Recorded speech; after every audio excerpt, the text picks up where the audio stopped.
You ask Tiger to calculate. This deals with linear inequalities with one unknown. The final result is x smaller than 3. Let's solve it step by step. Group all constants on the right side of the inequality. Add 5 to both sides.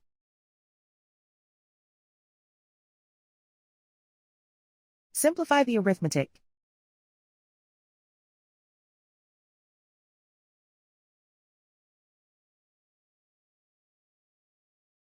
Isolate the x. Divide both sides by -8. Whenever you multiply or divide by a negative, reverse the inequality sign.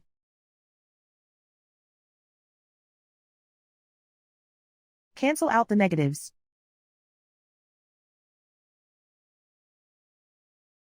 Simplify the fraction.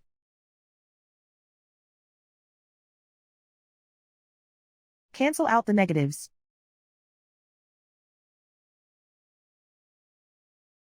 Find the greatest common factor of the numerator and denominator.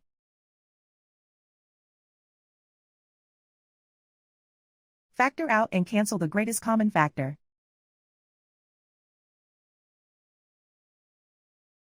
Plot the solution on a coordinate grid. And so the final result is x smaller than 3.